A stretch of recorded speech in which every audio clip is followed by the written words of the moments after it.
Hello everyone, most welcome. Today I am going to discuss about the English grammar MCQ part 5।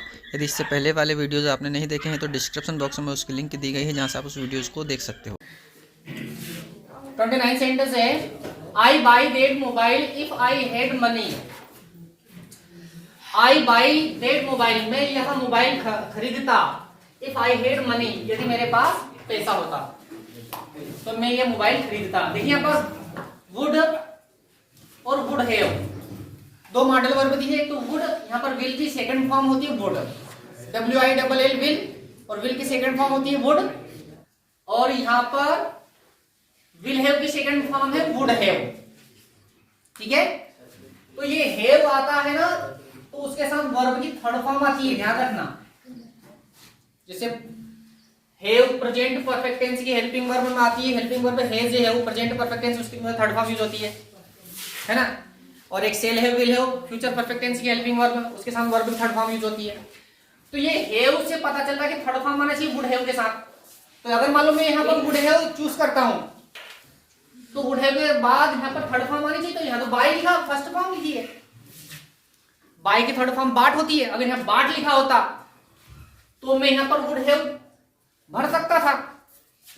First form लिखी हुई है, अब first form लिखी हुई है तो हम ये तो चूज कर नहीं सकते। हमें क्या चूज करना पड़ेगा? Would. I would buy that mobile if I had money. ठीक है,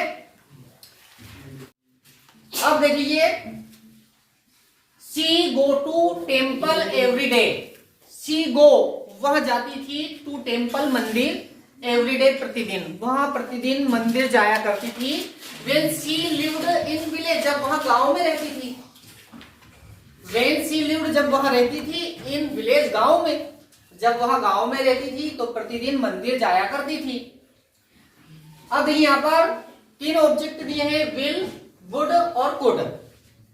ठीक है, अब यहाँ पर देखिए तीन ऑब्जेक्ट में से पहले हम ऑब्जेक्ट को कम करते हैं। अगर एक ऑब्जेक्ट भी हमने कम कर दिया तो हमारी प्रायिकता बढ़ जाती है, मतलब सही होने का चांस हमारा बढ़ जाता है। देखिए यहाँ पर कुड की बात करते हैं।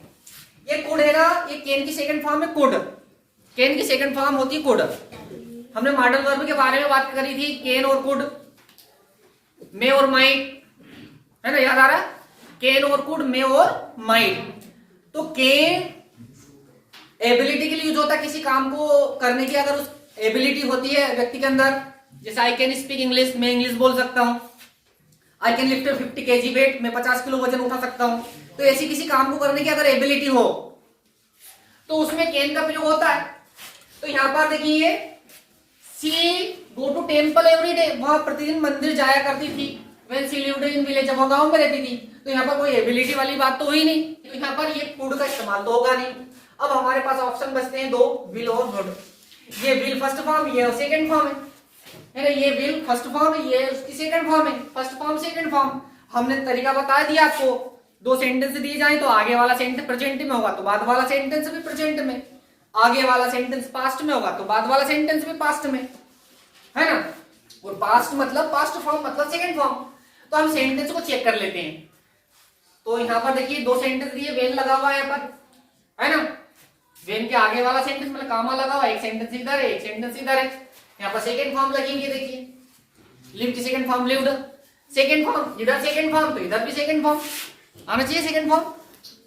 अगर इधर फर्स्ट फॉर्म होती तो इधर फर्स्ट फॉर्म। दोनों सेंटेंस, आगे वाले सेंटेंस में रिक्त स्थान दिया गया हो तो बाद वाले सेंटेंस से चेक कर लो उसको, और बाद वाले सेंटेंस में रिक्त स्थान दिया गया तो आगे वाले सेंटेंस से चेक कर लो। हमने आपको बताया था कि अगर helping verb is are am मिल जाए आगे वाले सेंटेंस में तो बाद वाले सेंटेंस में वर्ब की फर्स्ट फॉर्म चूज करते हैं। आगे वाला सेंटेंस अगर पास्ट टेंस का हो, उसमें वाज और वर मिले तो हम वर्ब की सेकंड फॉर्म चूज करते हैं, है ना, ऐसा बताया था। और तो ये प्रेजेंट टेंस है, ये पास्ट टेंस हो गया। अब यहां पर क्या है, सेकंड फॉर्म है तो हम लोग पास्ट टेंस है। कौन सी फॉर्म है? Second form. तो इधर वाज वर, तो वाज वर हेल्पिंग वर्ब के रूप में ऑप्शन में थोड़ी दी गई, हमारे पास कोई हेल्पिंग वर्ब तो है नहीं। तो इधर सेकंड फॉर्म तो उधर भी सेकंड फॉर्म, वर्ब की फॉर्म दी हुई है तो ये सेकंड फॉर्म, विल की सेकंड फॉर्म वुड लिखेंगे यहाँ पर। समझ में आ गई बात? तो मतलब कहने का मतलब अगर मान लो इधर सेकंड फॉर्म तो इधर भी सेकंड फॉर्म आने के चांसेस होते हैं, दोनों साइडों पे सेकंड फॉर्म हो जाती है, उधर का पास्ट इधर का भी past. He wanted to an engineer become becomes becoming.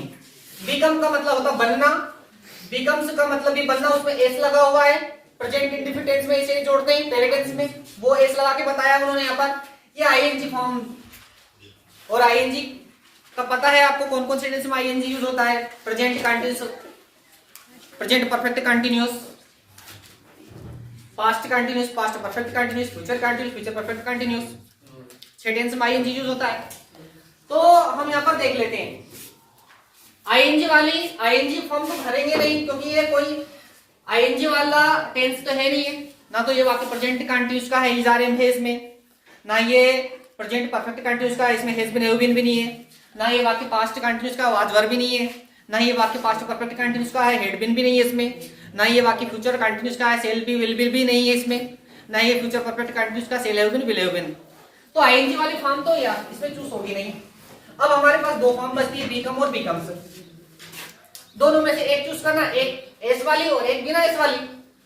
तो एस वाली फॉर्म कब भरते हैं? पहले टेंस में, पहले टेंस में एस वाली फॉर्म भरते हैं, किस किस के साथ भरते हैं? ही, सी, इट, नेम, ये 4 सब्जेक्ट के साथ क्या लगाते हैं? वर्ब की फर्स्ट फॉर्म में एस या ईएस। कौन से टेंस में होता है? पहले टेंस में।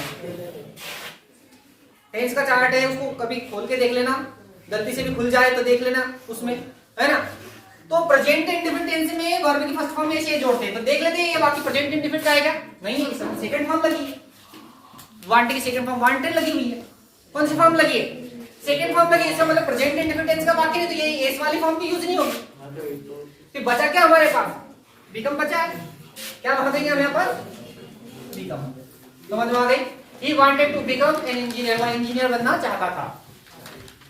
नेक्स्ट सेंटेंस है my father is a teacher, मेरे पिताजी टीचर है। कौन से टीचर है? Retired teacher, retiring teacher, retired teacher.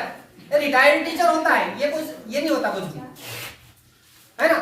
My father is a retired teacher, retired होता है, रिटायरिंग और रिटायर नहीं कुछ नहीं होता है, तो सही आंसर क्या जाएगा यहाँ पर? रिटायर्ड। मेरे पिताजी रिटायर्ड टीचर हैं। ही अवॉइड्स टू स्ट्रेंजर्स, टॉक और टॉकिंग। ही अवॉइड्स वह बचता है, टू स्ट्रेंजर्स अजनबी से, टॉक मतलब बात करने से, टॉक उसकी सेकंड फॉर्म में और ये आईएनजी वाली फॉर्म में, ठीक है। वह बचता है बात करने से, किससे बात करने से? स्ट्रेंजर्स, जो अजनबी होते हैं वह उनसे बात करने से बचता है। अजनबी व्यक्ति से बात करने से हर एक व्यक्ति को बचना चाहिए, ठीक है। अब देखिए ही अवॉइड्स, अवॉइड यानी बचना होता है, उसमें लगा हुआ है एस, क्या लगा हुआ है? इसका मतलब ये वाक्य पहले टेंस का, प्रेजेंट इंडेफिनिट टेंस का। अवॉइड, अवॉइड मतलब बचना, पहले टेंस का वाक्य है, ठीक है। अब मैं मान लो ये वर्ब की फर्स्ट फॉर्म भरता हूं, ये वाली फॉर्म देख लीजिए। अगर मान लो मैं टाक लिख देता हूं, क्या लिख देता हूं? टाक। तो ये भी वर्ब और ये भी वर्ब, दो वर्ब एक साथ आएगी क्या? दोनों के बीच में कुछ ना कुछ दीवार तो होना चाहिए, टू होना चाहिए जरूर, है ना। एक दीवार दोनों के बीच में होना चाहिए, ऑफ होना चाहिए, इस टाइप से। दो वर्ब एक साथ कभी भी नहीं आती, इसका मतलब वो है नहीं, तो इसका मतलब टाक तो यूज होगा नहीं यहाँ पर। एक विकल्प हमारे पास कम हो गया, बचा हमारे पास दो, टाक दो, टाकिंग, है ना। अब ये यहाँ पर सेकंड फॉर्म है, कौन सी फॉर्म है ये? जबकि ये वाक्य तो प्रेजेंट इंडेफिनिट टेंस का है, एस लगा हुआ है, तो पहले टेंस का वाक्य है, दो पांचवें में कैसे जाएगा? ये भी नहीं होगा। बचा क्या हमारे पास? टाकी, तो यहां जाएगा टाकी। Goods will not be taken back, goods मतलब सामान, will not be taken back वापस नहीं होगा, बेचा हुआ सामान वापस नहीं होगा। सामान खरीदे जाए तो बिल देते, बिल के ऊपर एक लाइन लिखी रहती सबसे नीचे, कभी देखा हो तो आपने, है ना। बेचा हुआ सामान वापस नहीं होगा, हिंदी में लिखा रहता है, किसी बिल में इंग्लिश में लिखा होता है sold goods will not be taken back. तो बेचा हुआ सामान, ऐसा सामान जो कि बिक चुका है, समय निकल गया है, समय निकल गया तो पास्ट टेंस हो गया। कौन सा टेंस हो गया? Past tense.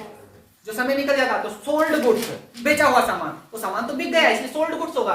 Will not be taken back वापस नहीं होगा, इसलिए यहां पर सोल्ड आ जाएगा। I heard some kids, I heard some kids, मैंने कुछ बच्चों को सुना है, फॉर हेल्प, मदद के लिए, मैंने कुछ बच्चों को सुना है मदद के लिए चिल्लाते हुए, है ना। तो मदद के लिए क्या कर रहे थे, साउट कर रहे थे, चिल्ला रहे थे, वो प्रेजेंट टेंस की बात हो रही है ना, कि मैंने कुछ बच्चों को सुना है, वो बच्चे क्या कर रहे थे, चिल्लाते थे, है ना।